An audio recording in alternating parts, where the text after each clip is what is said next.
Well, for more on this story, we're joined from Paris by Sharon Corman, psychotherapist who specializes in trauma treatment. Thank you for speaking with France 24. You're welcome. Hi. A third anniversary is kind of a strange one in the media sense. The first anniversary is a big deal. The fifth anniversary is a big deal. Those who've overcome or who've gone through an ordeal or are in mourning, is this that sort of period in the middle where you kind of feel forgotten? Yes, and I think that period can happen even within the first year. The person who survives the trauma lives with the impact of that every day inside of themselves. Part of PTSD, the experience of PTSD, is that places inside can get triggered by seemingly benign things. Anniversaries obviously are not so benign. The day is representative of something. And so having commemoration, I think, is really helpful, no matter whether it's 5 years from now, 3 years from now, 20 years from now. This, for many survivors, I would imagine, was a defining moment, a life-changing moment for them. There Yeah, was a before and after. yeah, it's interesting that you mentioned that because on the radio this morning, one of the fathers of one of the victims was interviewed, and he said that at first he didn't want to go to the Prime Minister's office to receive that medal recognizing victims and their families. And now he's changed his mind. Does that surprise you? I don't honestly. I feel hesitant to say anything because I don't really know what that means to him. My thought went to the idea of a medal to be a survivor.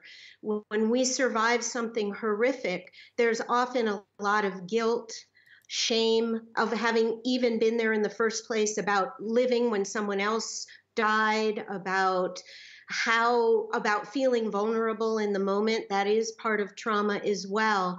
And so to have a medal for that, when there could be many difficult emotions inside, could be challenging. But I'm only guessing because I don't really know what that meaning is for him as an individual. When a traumatic experience happens to us, it blows up our sense of innocence in the world, literally in this case. And the world is different. We feel different in the world. And it changes our perspective of our sense of safety, our sense of invulnerability, because until something happens to us, we don't really know what it's like to feel that vulnerable.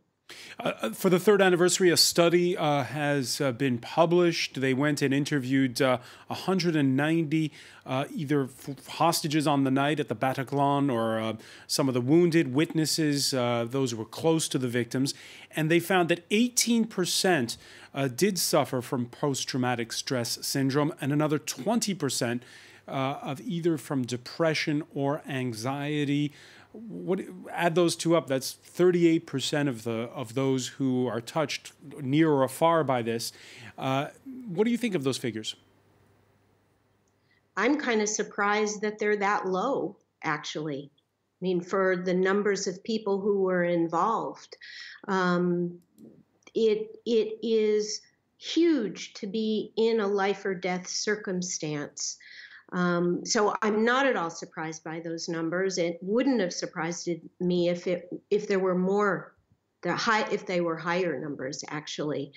Um, I think the energy of how people felt in the city, even afterwards, there was like this pall. I mean, anybody who lived here, there was a pall, a tension over the city, a mourning in the whole city, and the increase of stress and sirens and police presence and you know, transportation problems because the police were checking out backpacks or packages that got left. It was a hypersensitive time that took a long time to fade. And we still have a lot of extra police presence now. So So it wouldn't surprise me if there's actually higher numbers that aren't being reported of irritability, stress, um, vulnerable mood, or triggers that maybe people don't identify as being attached to the events that occurred. That same study stigmatizes a lack of support for the victims. They say that a little over half of them did get help in the 48 hours that followed those attacks, but the numbers should be higher and there should be more support. How do you feel? Do you think France is gotten better at dealing with post-traumatic stress disorder? That's a good question. I'm not sure I have a good answer for you. Um, the treatment of PTSD, the awareness that symptoms can last, because I think that is a growing field still. Trauma treatment and how events that are traumatizing affect us on a neurobiological level is an up and coming field still.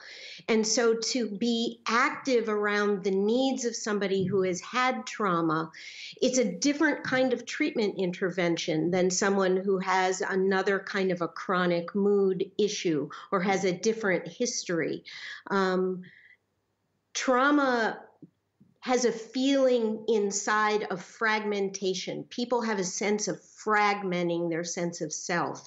And so it takes specialized training to know how to treat that. There are also mixed views about how much crisis intervention at the front end is helpful or not. I think there's still mixed views about that, although it's better that we treat immediately. The other thing is it's quite common for survivors to retreat, to want to distance from their experience. And if there isn't a lot of active reaching out to victims, they may just kind of go to their safe place, whether that's with family or whether that's trying to rebuild their lives and not pay attention to actually what happened. It is a not uncommon response. Additionally, PTSD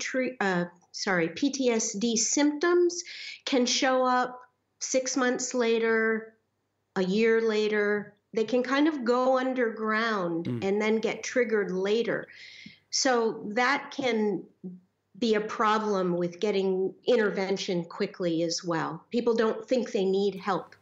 Or maybe they minimize what happened to them because their immediate positioning in the events was not, maybe they were on the street and had to run into a restaurant and they were terrified, but they didn't realize just how much it may have triggered. Psychotherapist Sharon Corman, I want to thank you so much for joining us today.